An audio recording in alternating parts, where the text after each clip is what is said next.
So a family of 4 is 2 pints of water per hour. If you're home for 24 hours, that's 48 pints of water, just activities and breathing. And then when you start adding a lot of plants and you add animals, aquariums, stuff like that, then we definitely start seeing more and more moisture. And then you start bringing in the ventilation air that you need for indoor air quality. Then we're trapping that moisture in on top of all the moisture that people are generating.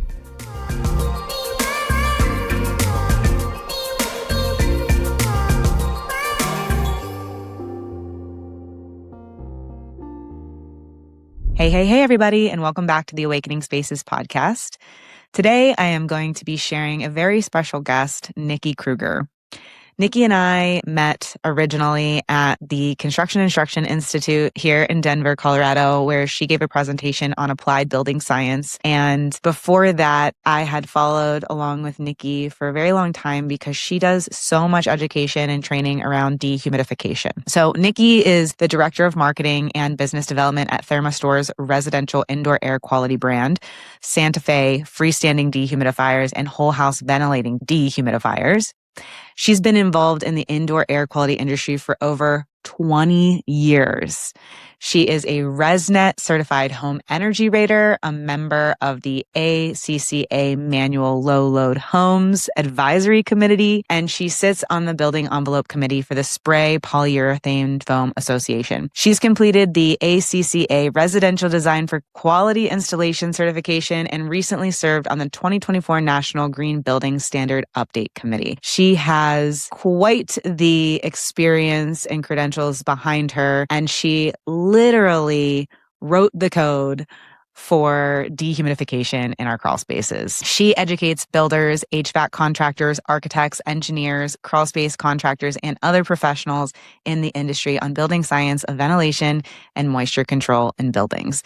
Nikki is a wealth of knowledge, and I am so excited that she is here today to share her wisdom with you and help you avoid making some of the common mistakes that people make with crawl spaces, with dehumidification, with ventilation. This was a really great episode and is going to be a great resource for anyone who wants to dive a bit deeper into crawl spaces and mechanical ventilation.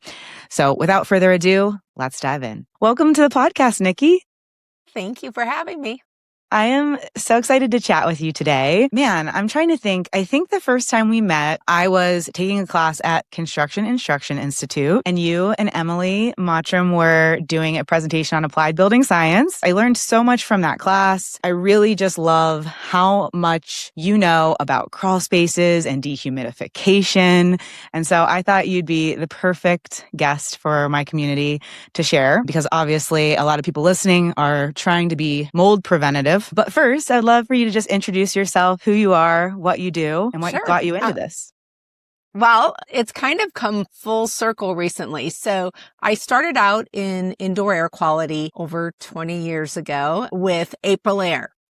And full line of indoor air quality products. That's healthy air. That's what they're known for. And I was very lucky to establish the base of my career with April Air. I was with April Air about 7 years and then went to Thermistor, which is the company that manufactures, it was at the time, Ultra Air whole house ventilating dehumidifiers, and Santa Fe crawl space and basement dehumidifiers. And about 4 or 5 years ago, combined Santa Fe and Ultra Air underneath one brand, Santa Fe dehumidifiers, which is whole house ventilating and crawl space and basement. And then as of January 1st of this year, April Air and Santa Fe are now under one company. I didn't know that. Yeah. Okay. So very exciting. So back to not just ventilation, dehumidification, some high filtration in our units, but now the whole spectrum of healthy air, indoor air quality, being able to incorporate all of those products, applications into the building science of making homes healthy, which is very exciting for me. Yeah, really exciting. And I think it's kind of interesting because when people ask me about dehumidifiers, people will say, well, what do you like better, Santa Fe or April Air? Mm-hmm. Yeah. And so now everything is under one roof. under one roof, and definitely has their applications for differences. But now we can really help homeowners and contractors deliver the right solution regardless, which is exciting. That is exciting. I would love for you to just share some of the things you come across, because from my understanding and other presentations I've seen you do, and just from our conversations, you have a lot of people who call you when stuff comes up, like crawl space issues come up or humidity issues come up. So do you have some stories that you can share with us of things that have happened in different homes that maybe can help alert people of what not to do in their own home? Yeah, so it usually is that way, right? As much as we would like to prevent any moisture issues, and definitely in mixed humid and humid climate zones have dehumidifiers set up from the get-go, we're oftentimes called in to fix problems. And that's how I got into really the building science industry and looking at what is going on in the homes that is contributing to moisture problems and how can we fix those? Because it's part of a system. The HVAC system is part of the house, which is a system, and it all has to work together. So there's been a lot of calls. I've had some very heartbreaking ones that people are grasping at straws, and there's so many people telling them what to do. And they'll spend a lot of money going down this rabbit hole, chasing, and then it's done and it hasn't solved the problem.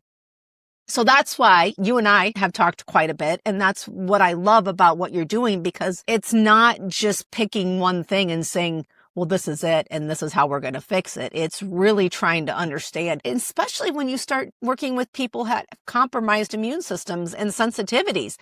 Most likely it isn't just one thing. It's now a whole bundle of items that is contributing, and trying to figure out how to prioritize those. You know, I've had one family down in Austin, Texas, where they moved into a home and their son's bedroom on the second floor, the HVAC system was in the ceiling above his room, and the condensate line ran in the wall down behind his head, and they never knew that it was cracked and leaking. Actually, the entire family developed sensitivities, but because of the intensity of the exposure and how long he was exposed right by his head, his symptoms were really bad. And they just went through everything. And he got a good team together. And that's what I think it's about, is you got to find your tribe, your team that will work together. Yeah, it's a team sport. I was just at the Colorado Building Science Symposium with Robbie Schwartz he puts on. And that was like the common thread, I think, over the 2 days, is just like building a good, high quality, high performance, healthy home is a team sport. And so it's so important to find your team. That's one of the things that, you know, I was just down at the Brian Orr's HVAC Symposium, and it's such a great group of mostly contractors attending, young contractors that are getting into this industry and looking at it from more of the home performance. That we're not just going in and fixing one thing, but we need to look at, do we need to do a blower door and all of these things? And I was presenting there, and one of the things that I try to make contractors understand, because a lot of times they'll call me or send me a text or an email and say, yeah, I need you to help me size a dehumidifier. Well, I'm like, okay, here's my list of questions.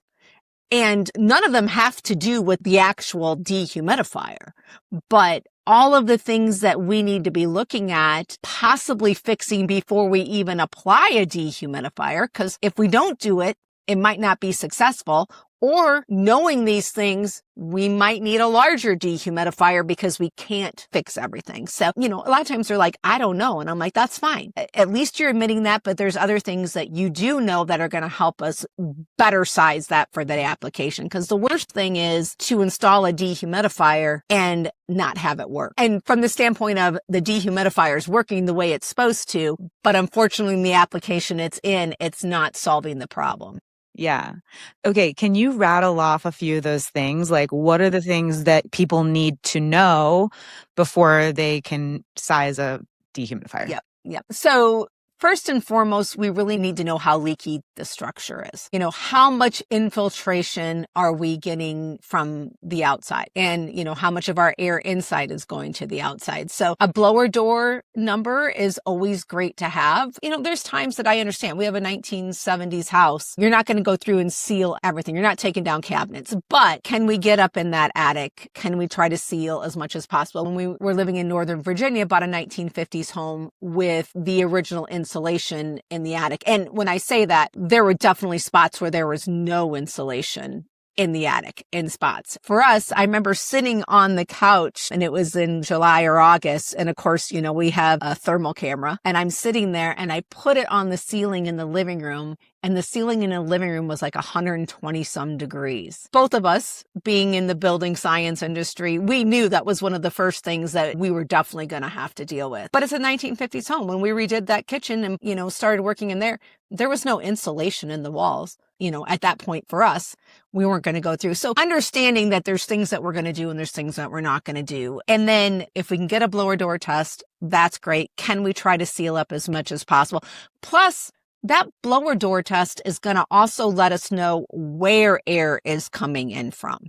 Yeah. So if I've got ducts in the attic or I got ducts in a vented crawl space, I really need to know where is air coming in from, hitting those spots. And even if they're closed areas, how much air is coming in and hitting that ductwork. Or my rim and band. I worked on another project. The first LEED townhomes in the country were in the DC area, and 4 floors, the 3rd floor where all the bedrooms and the primary suite were. In the primary suite, their ceiling was basically so wet where the ductwork was running that the homeowners had to pull it down because it was sopping wet. Well, what we figured out is there was so much leakage in the rim and band that the air was coming in there. And they're like, well, the ductwork's insulated. Well, it's really hard to insulate ductwork correctly. And so what you'll see is they'll wrap it around and try to connect it at the top, where a lot of times it's hard to get to.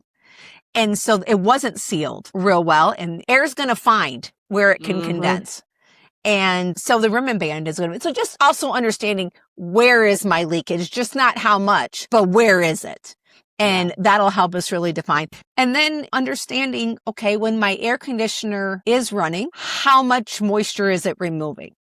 So that's called our sensible heat ratio. So one of the questions that I often ask is, do you know what the sensible heat ratio is of that HVAC equipment? Sometimes you're going to have to ask the manufacturer if they'll send you that, because it's not always readily available. But it's important to understand that when it is running at the peak load condition, how much water is it removing? And then if we can get a manual J, that's great, because then we'll know how much we're oversized. But a lot of times we are oversized with our HVAC systems. And what that means is it's going to come on, it's going to cool the space very quickly, and then it's going to shut off, which you think is good. But ultimately, if we are depending on our air conditioner to remove the moisture in our house when it's running, we need at least 30 minutes of runtime. And it's probably going to be about 14 to 15 minutes for just those coils on that air conditioner to load with water and 1 drop of water to start going down the drain. So you need that runtime in order to get effective dehumidification. Wow. People are like, oh, wait a minute. That's using a lot of energy potentially, depending on how inefficient your HVAC system is. But those are things that we need to look at. We're counting on that air conditioner to remove moisture when it runs. The other challenging part from that is if we have a really tight structure and a really tight home, which is really energy efficient, which is great, that also probably means that our air conditioner doesn't need to run very much. So how are we going to remove moisture? That, a lot of times we call that partial load conditions, which we have always said is the spring and the fall, the overnight times when our air conditioner really isn't running at the peak load or for extended times. But now we're building our houses so energy efficient and tight that our houses are almost in partial load conditions all the time. It cools quickly and then it holds that temperature longer. So again, less runtime. And then what's the ventilation strategy? That's another one that I always ask is, how are you ventilating your house? Because we need to understand if we are using certain strategies in certain climates, we're going to add a lot of moisture to that house. Yeah. Can you share a bit about that too? And like the Okay. different strategies for different climates? Yeah. Because that's so important, I feel like. It is extremely important. There are 3 different strategies there's 4. There's one you don't ventilate at all, and it's just passive or natural ventilations, right? That's very common. We see that all the time. But most of the time, even those homes are going to have a bath fan, a kitchen hood. So there is some exhaust ventilation going on. And you can meet a 62 ASHRAE ventilation standard with exhaust only ventilation using, continuous exhaust on a bath fan, but usually exhaust only ventilation in a mixed humid climate. So if you are basically in the part of the United States, if you looked at a climate zone map, you can look at it and you'll see where along the top of it, it's going to say moist. Pretty much about half the country, where 80% of the population is in a moist climate. Whether it's Wisconsin or Florida, if you're using exhaust only ventilation during the humid times of the year where dew points are higher, which again can start in March, April, rainy time, all the way through October, every time that you have that bath fan going on or you're using exhaust only, which means we're exhausting the air out of the house, that 1 CFM out of air from your house means 1 CFM in, because that house is going to try to equalize the pressure inside. So if we're exhausting out mechanically, the house is naturally sucking in air from the outside through all the cracks and crevices. And you don't know where your cracks or crevices are or where it's pulling from. So I was talking to a gentleman the other day who's actually in California, and he's like, I'm going to use a ventilating dehumidifier, but my neighbors on one side stand outside and smoke a lot.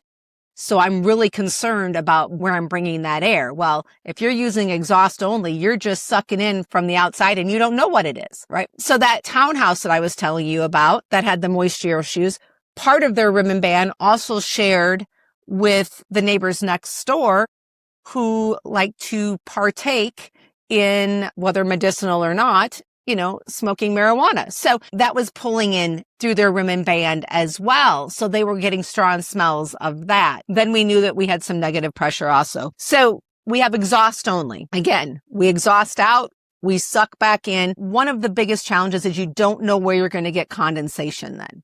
So if you're air conditioning inside, and so we have a cooler climate, probably a little bit drier because hopefully our air conditioner is removing some of that moisture.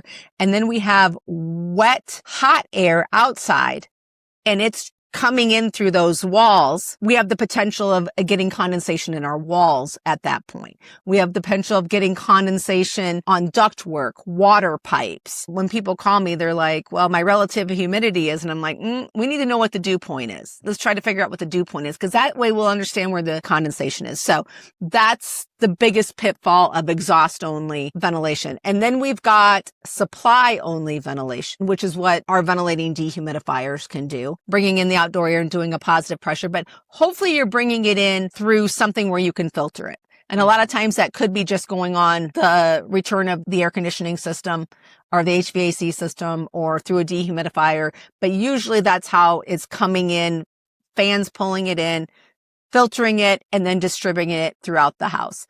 And our goal is to try to do, if we can, a slight positive pressure, especially in humid climates, on the inside of the house to stop that infiltration from the outside. So that's supply only ventilation. And I would say if you are in a moist climate on that climate map, we should be trying to do for a little bit more positive pressure supply. And then you have your balanced ventilation. An HRV and ERV, we're hearing a lot about those more and more now, where if we're exhausting, we're also supplying at the same time. We're going through a core in that ERV and we're exchanging some of the energy. So we might be pre-cooling or preheating some of that air. And then also, depending on how much moisture's in those two air streams, we can do what they call a latent exchange, which is really the moisture exchange. You could even set those up for the fans, it's 2 fans, to supply a little bit more supply ventilation than you're exhausting to try to get to that slight positive pressure. But what people need to understand is balanced ventilation means the ventilation can be balanced. It's not that your house pressures are balanced. Mm-hmm. So you can still be bringing in even a little bit more supply air than you're exhausting. But if the bath fan's on, the dryer's going, the 1200 CFM kitchen hood is going, your house is not balanced. Yeah. It's just that ventilation system is hopefully balanced or a little bit more positive pressure. So that's often a misconception. And a lot of people think too, oh, well, does that moisture exchange? So I don't need a dehumidifier. Mm-hmm. But you can't set a relative humidity on that. It's just a core. There's no water dripping out. Like if there's no drain on an ERV. Yeah. And you can't set it to a specific relative humidity. If your house is more humid than the air outside, then it'll exchange some of that moisture from the inside or the exhausting air with the incoming air. If it's humid inside and it's humid outside, there's not a lot of exchange going on. I would say in tight homes, the Cadillac would be to have an ERV to lessen the load, hopefully, and then let the dehumidifier focus on dehumidifying the entire house. If two pieces of equipment are not an option, then using a ventilating dehumidifier is typically what people will go with. And a ventilating dehumidifier, would they use that with an ERV or that would just be separate from the ERV?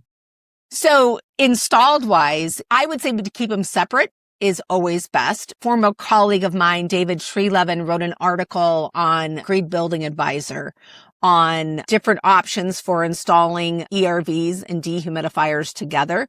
But what you got to remember is that a dehumidifier has a fan and an ERV has two fans. So if we try to use the same ductwork for distribution for both pieces of equipment, we're probably going to run into control issues and static pressure issues. So keeping our equipment as separate as possible and letting it focus on what it does best. And it's easier to control and manage and let them just do what they were designed to do.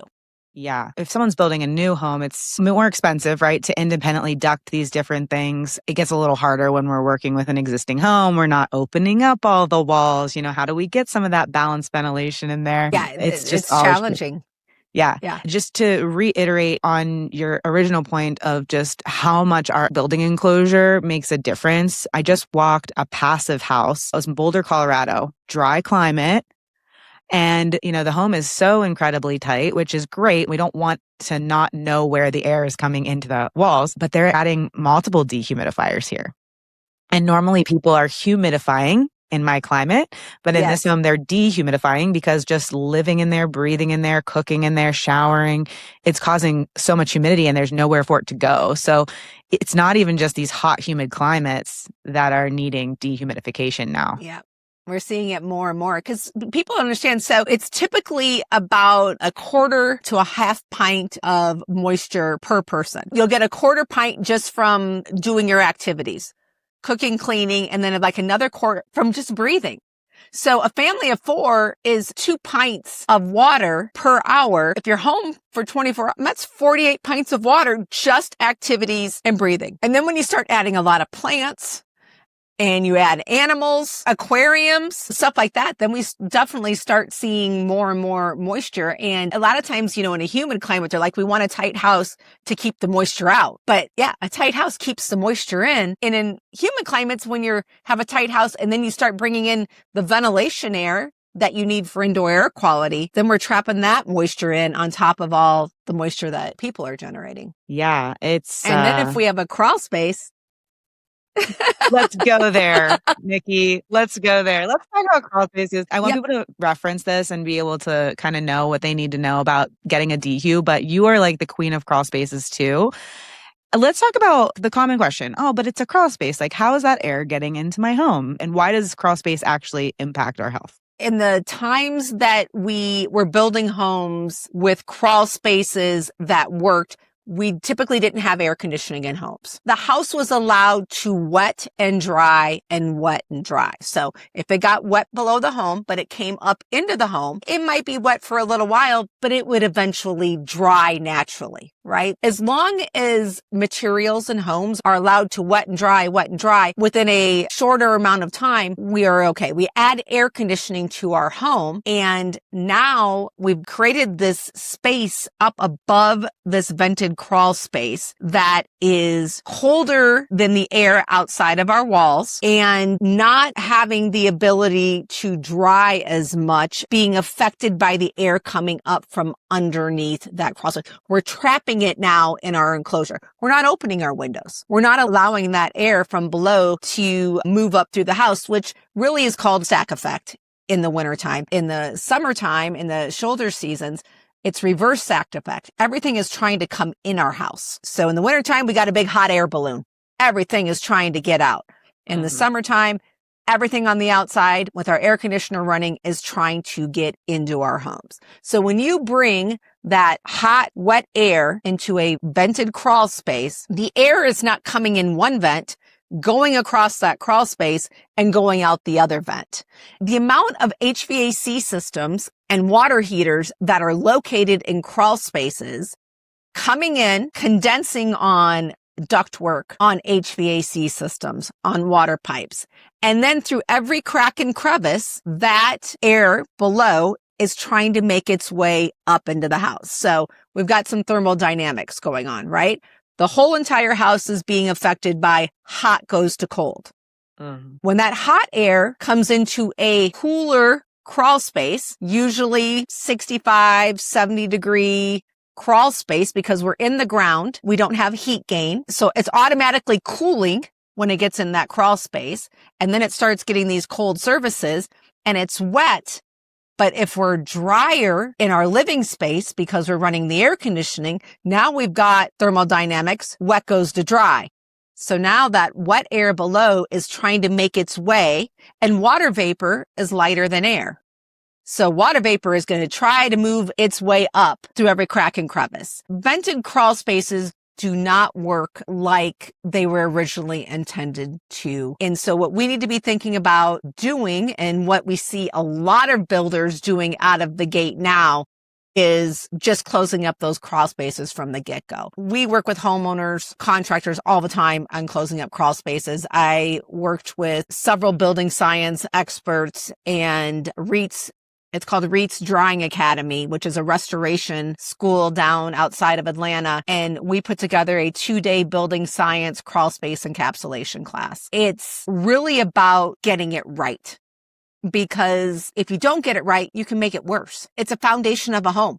Yeah. And we want to make sure that we're getting that right in delivering. So making sure that we get it encapsulated correctly, tighten it up, knowing what we're dealing with when we're going in there, and then making sure that we are keeping it dry once we do get it dry and cleaned up. And most of the time, remediation is going to be part of that process. We know that. And so part of our class is making sure that you are building partnerships in order to be able to properly enclose the space. Partnerships with remediators, with radon professionals, insulation professionals, because at the end of the day, there's so many different industries and professionals that know their craft the best, and how you guys can work together in order to make sure that you're delivering a safe and healthy environment that ultimately affects the comfort of the home as well. Yeah, absolutely. People need to be communicating, because what I'm seeing is there will be a remediation company who comes in and they say, oh, yeah, there's mold. And you find it above the fluffy insulation, whatever fiberglass maybe that's there. And it's because that floor is cold. And then that warm, moist air is coming in, condensing on that cold surface, because air can move through that fluffy insulation. So the best approach is to remove that insulation from the floor or the ceiling of the crawl space, put it up against the sides, and really turn that whole area into your conditioned space. What are some of the things that you see people get it wrong? What is a bad crawl space encapsulation? Yeah. First and foremost, you got to close up all the gaps as much as possible. And I even want the gaps between the living space and the crawl space sealed off as much as possible. So we got to condition it by code. This is where the challenge gets in with sharing that air with the living space. We have 3 options to condition it. The one that I see most common for conditioning it is putting some supply air from the HVAC system into that crawl space. Well, if you do that, you now have to put in a passive vent between the living space and the crawl space. The challenge that I see with this strategy for conditioning is in my humid, moist times of the year, spring through fall, all summer, I am putting cool air into a cool space. Now, with relative humidity, what we know is that warm air, and it's scientifically not exactly correct, but this is the concept everybody understands. Warm air can hold more moisture. Cool air holds less moisture. And this is why it's so important to understand dew point. But if you raise the temperature 1 degree, the relative humidity goes down 2%. If you cool the temperature 1 degree, the relative humidity goes up around 2%. That doesn't really tell us exactly how much moisture is in the air. Let's say I have a glass that is, let's take a quart. That quart is 80 degrees and 50% relative humidity. And I've got water up 50% of that glass. But now I cool the air, let's say to 65 degrees, which is now maybe my pint glass, and I'm just cooling the air. That's all I'm doing. I'm going to pour that quart into the pint, and that 50% relative now goes up to 75% relative humidity because it's colder air. It's the same amount of water. It's just that colder air holds less water. This is a perfect example. I have a dehumidifier in my crawl space, and I've got a hygrometer down there that's telling me that it's 70% relative humidity down there, and it's not running. The first thing I'm going to ask is, well, what's the temperature? Because relative humidity is relative to the temperature. I got to know what that temperature is in order to understand. And if they say, well, it's 50 degrees in my crawl space, then I need to pull up an app and put in what's my temperature, what's my relative humidity, and it's going to tell me what my dew point is. And my guess is that dew point is going to be fairly low, which means there's just not a lot of water in the air.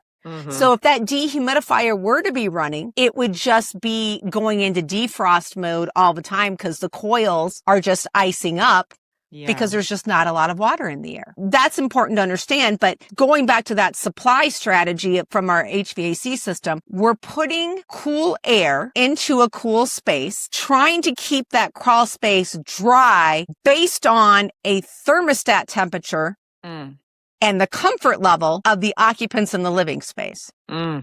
We did 2 homes in Northern Virginia that were Habitat for Humanity homes, both built to Earthcraft standards, same exact homes. We knew all the numbers on them, and we encapsulated both crawl spaces, and one we used supply air from the HVAC system to condition it, and the other one we used a dehumidifier. And both of the families were from tropical countries.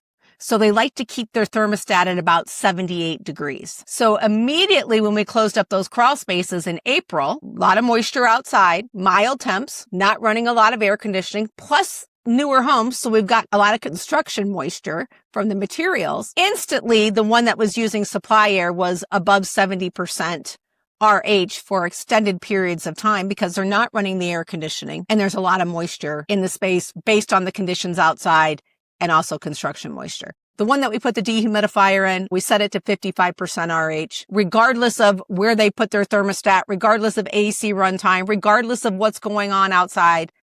And it's just going to keep that crawl space at 55%. Now, if we keep that crawl space around 55%, definitely not above 60 at our farthest corners, we also prevent the moisture down there from moving into the living space. So we're not only protecting the crawl space from any moisture problems, but we're minimizing the amount of that moisture making its way into the living space. So supply or exhaust, which are your 2 options for using in the crawl space, you have to put in a passive vent with the living space. You're not dialing in a set relative humidity for the crawl space. And really at this point, if you've enclosed that crawl space up, air sealed it, put a good vapor barrier down and put a dehumidifier, all you care about is the moisture. There shouldn't be that much temperature difference. We've insulated it well. We've air sealed it well.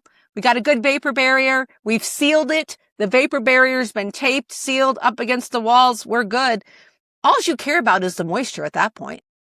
And so I worked with Dr. Joe Steenbrook in 2018 to get dehumidifiers were not in code for conditioning a crawl space. I remember the day very vividly. I got an email or a call from a contractor, and I think it was Arkansas. And he's like, I took your guys' crawl space class and I want to put a dehumidifier in this encapsulated crawl space. But the building inspector is telling me that it doesn't meet code. And he was right.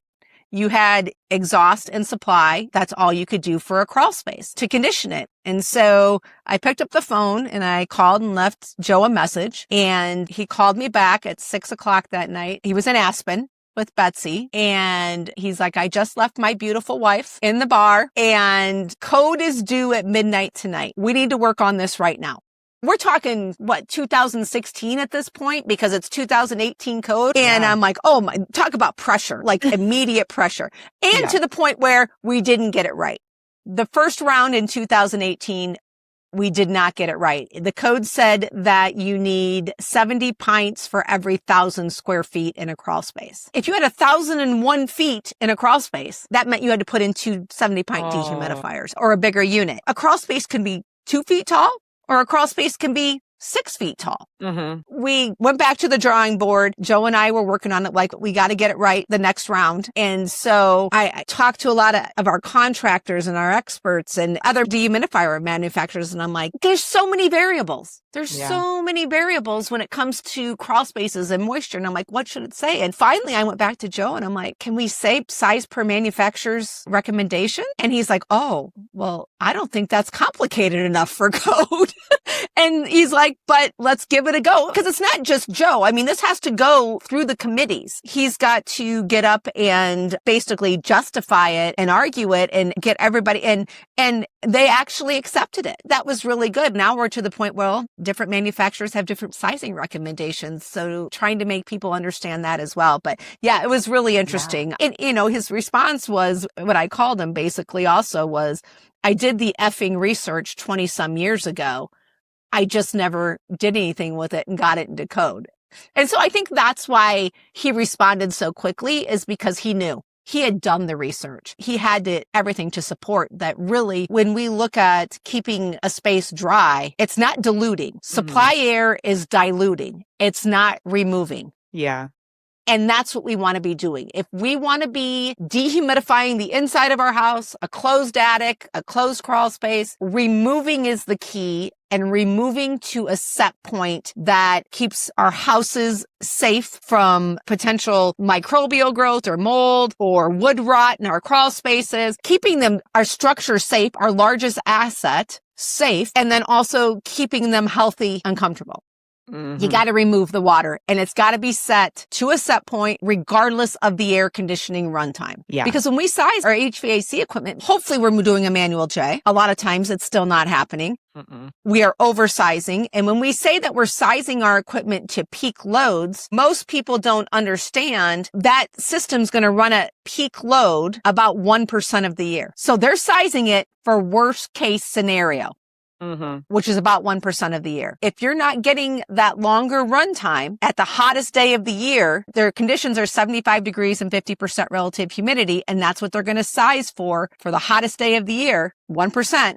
How am I going to keep that 50% of relative humidity during the humid times of the year if it's not running? Yeah. We're trying to do it more and more with inverter. HVAC manufacturers have said we've got variable speed and we've got inverter technology. We've got all these, but the reality is a lot of it is still being really energy efficient, getting to a temperature, and even becoming less efficient at removing moisture.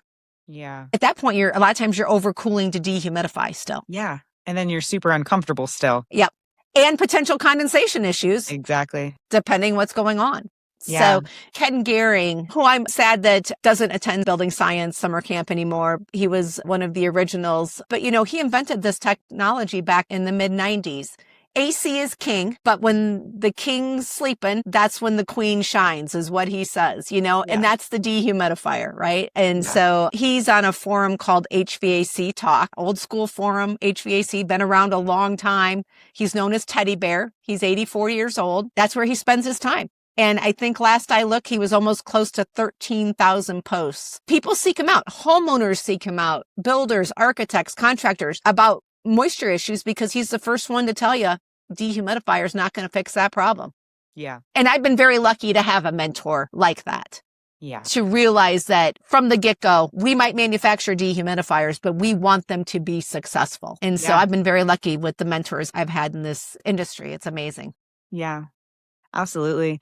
I think like one of the biggest things that I hear from people and the pushback that I get is that I'll work with a remediation company or someone will call me because they have like a mold issue in their home and we start to unravel what's going on. And anytime I bring up encapsulating the crawl space, putting a dehumidifier down there, the first thing I hear is, well, dehumidifiers always fail. I'm always seeing them fail. And I'm wondering from your experience, do you think it's an equipment thing? Do you think it's maintenance thing? Like, why do you think so many of these dehumidifiers are failing in crawl spaces? Yeah. Is it the one that we're going to a big box store and putting it in there with a 1-year warranty? Probably.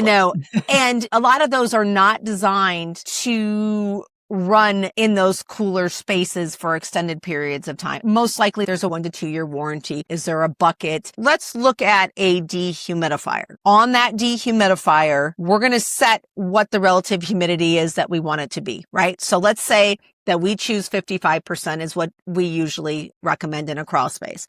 The sensor for reading the humidity is located right on that dehumidifier. So a fan's going to come on. It's going to bring in air being triggered by that humidistat, telling it, okay, it's above the set point. I'm going to activate the fan, turn on the compressor, suck in air, one part of that dehumidifier. So I'm going to suck in cooler, wet air, and I'm going to exhaust warmer, dry air out of that same piece of machinery, right? What happens a lot of times is that sensor on that dehumidifier starts reading the warm, dry air. We're creating a micro environment right around that dehumidifier. We got wet, cool air. I got a sensor. It comes on. Okay, now it gets a little bit drier and warmer because as soon as it gets warmer, the relative humidity is going to go up too. And a byproduct of dehumidification is warmer air. And now potentially we've got short cycling going on right around that dehumidifier. I always recommend with the more commercial grade dehumidifiers that are designed for crawl spaces, like the one April Air and Santa Fe have, is that you put some flex duct on the exhaust, which would be called the supply, but the exhaust part of that dehumidifier, put 10 feet of flex duct on the back of it and run it straight. You're leaving it in the space and you're just getting that warm, dry air away from the humidistat on the front of that piece of equipment. Now we're creating more air movement. So I can put that flex duct maybe on a corner where I know that maybe I've had some mold or it's been damper and get really good air, because air movement is just as important as dehumidification. We need that air moving. And so I always recommend that you add some flex duct and you can strap it to the floor joist, pull it tight and just get that air moving around. We've got a unit. It's actually called the Advanced Dry 1-ton. It's got dual exhaust. So you can put flex duct on each side of the unit and now run to multiple corners and get good circulation. MERV 13 filters. You're getting really good filtration, which is also minimizing a lot of what could be moving up into living space. But I think that potentially can cause issues, is that short cycling. The realistic part of it is maintenance. Yeah. It really is. No matter how nice that closed crawl space is, a crawl space is out of sight, out of mind until it's not. And then they probably closed it because they were smelling it upstairs and they were having problems. So it wasn't out of sight, out of mind at that point. But now we fixed it and nobody thinks about their crawl space. What that ducting also can allow us to do. And April Air's got some options with their crawl space units. And we've got an option with our new Advanced Dry 110. But what we can do is we can put the dehumidifier by the crawl space door. We can run that ductwork. So we're getting that air circulation going through the farthest areas. Also, we can put a sensor that's wired to the dehumidifier, maybe at the farthest corner. And that is activating, okay, I'm in this farthest corner and it's humid over here. So I'm going to turn the dehumidifier on that's over by the crawl space door. And we're going to get air moving throughout this whole space. Hopefully it'll be maintenance. Biggest thing is changing that filter and making sure that that condensate line is clean, just like an air conditioning system. It does have to be maintained. It's a mechanical piece of equipment. When I see contractors send me these pictures of some of the filters, like, oh, this was installed 8 years ago and nobody ever changed the filter. It's got to be maintained. That filter keeps those coils clean. We got to make sure that that's being maintained. That would be my guess. And that's why we encourage anybody that's working in crawl spaces to have a maintenance agreement. You need to be checking every year, at least once a year, that another contractor hasn't gone in and done some sort of housework. And now all that work that you did, the liner's been pulled down, whatever it is, the integrity of that encapsulation is still in place. And then changing the filter and maintaining that dehumidifier. There's got to be a maintenance. And we have contractors like, listen, there's so much monitoring equipment out there now that we're going to put in this monitoring equipment. We're going to close up your crawl space. We are going to take care of the crawl space and the dehumidifier, and we're going to guarantee our work. And that's how they can do it. And homeowners who have spent that much money closing up their crawl space, a lot of times that they should be doing that. They absolutely should. You should be signing up for that because you don't want to have to think about it anymore. Yeah. Especially if you're sensitive and have health issues due to what was going on in your crawl space. Communicate that. Let them know. I think that's one of the biggest things that I see is it's really hard for homeowners to communicate to contractors what they truly need because you don't know what you don't know. Right? All I know is that I have got a compromised immune system or whatever that health issue is, and clearly communicating what your expectation is at the end of whatever you're engaging with them to do. There's a lot of interpretation that doesn't clearly go both ways. I've been on jobs where I got the contractor calling me going, listen, I did what I always do. And the homeowner's like, what you always do is not what we need. We need more because my husband can't leave the house because of his health. Exactly. And this environment has to be controlled. And I've got these too. And I'm like, should have been an engineer involved in this. Yeah. There should have been an engineer, experts like you. Others need to be involved than sometimes just the contractor and the homeowner trying to figure this out. Yeah. Yeah. Because it's like taking what the goals of the homeowner are and how do you clearly communicate that to the contractor in their language that they'll understand. And oftentimes when we start to really say things like health and mold, it almost like scares people. That word is so subjective. Like, what does that mean? What does that actually mean? So. Well, are the expectations of that house they're living in realistic? Are they going to be able to achieve what they're looking for in the house they're living in? A lot of people don't realize that when you control the relative humidity, you can control the VOCs and the off-gassing of materials in the house as well. I always use the example of Chinese drywall that I don't know how many years ago now, 15 years ago, possibly there was drywall coming over from China.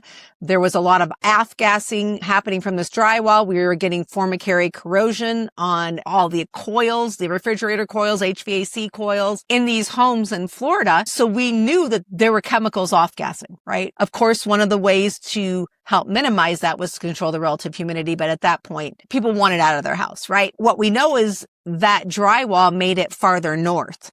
The challenge is we couldn't find it because we didn't have the high dew points outside long enough in order to cause the high humidity in the home and the off-gassing to cause the formicary corrosion on the coils. We know materials, most of them are going to have some sort of natural formaldehyde potentially in them, but we can minimize a lot of that off-gassing with controlling the relative humidity. So it's amazing to me when I look at of all the indoor air quality products that are available to us to make our environments healthy, the one that impacts so much is controlling the moisture. Yeah. It protects the home. It helps with our comfort. It helps create a healthy home. If we use ventilation, which we should be doing, it's really for health. We ventilate for health purposes. But if you look at a dehumidifier, it really protecting our biggest asset, keeping us healthy and comfortable in our homes. Yeah. Absolutely. And it's hard because, as you were saying earlier, one of the biggest things that I keep coming across with people is they buy these existing homes and they have no idea about any of this. They go to renovate a bathroom. They start to open up the walls. They find a bunch of mold. Then that leads them to a mold inspector or mold remediator. And then it's just this snowball effect of, oh my goodness, this is turning into an entire gut remodel. We're needing to tear down to the studs because moisture, like water, is the killer of our buildings, and it comes in so many different ways. It becomes an envelope problem if your crawl space isn't encapsulated, and the moisture just needs to be managed. And I think that so many pre-existing homes, that moisture just has not been managed well, and most homes have issues because of this. And I think what's really interesting is my grandparents didn't have health issues that we were aware of due to the house, right? Like they were leaky homes. Yeah. They were in Iowa. They didn't have air conditioning in a house. It seems there are so many environmental factors now in our lives, whether it's our food, all the stuff we're bringing into our homes, the furniture that was wood is what it used to be, right? Maybe it was wood. It maybe probably wasn't even was wood. But there's so much that we're bringing into our home now, so many chemicals we all use every single day. And now we're trapping those in our house. Yes. And so filtration is important. Ventilation is important. And ventilation is a tough one because it doesn't mean the air outside is good air to be bringing in either, right? Fresh. Fresh. It's outdoor air. It's not fresh air necessarily. It's outdoor air. We know we need to bring it in, but we need to make sure that we're filtering it and conditioning it and all that. But it does seem that there's a huge increase in sensitivities to so much more. And bulk water is one of those things, like dehumidifiers never going to fix. Bulk water, you got to fix. That's got to be resolved. Then you can add dehumidification and stuff like that. But our environments have changed. I think our immune systems have changed, and it's more and more. I would say in the last 10 years, I've been doing this a long time. In the last 10 years, more and more contractors reaching about because they want to be able to help homeowners, and more homeowners reaching out saying, help me figure out what I need and help me communicate with this team of people, hopefully. And if it's not a team, we're telling them you might need a team. I think at the end, the contractor is very open to a team because they don't want the sole responsibility of guessing how to get it right. They want to work with a team that can deliver. Yeah, that's what I found too. We also don't need to be relying on our contractors for so much. We want them to do everything, and that's just not what they're meant to do.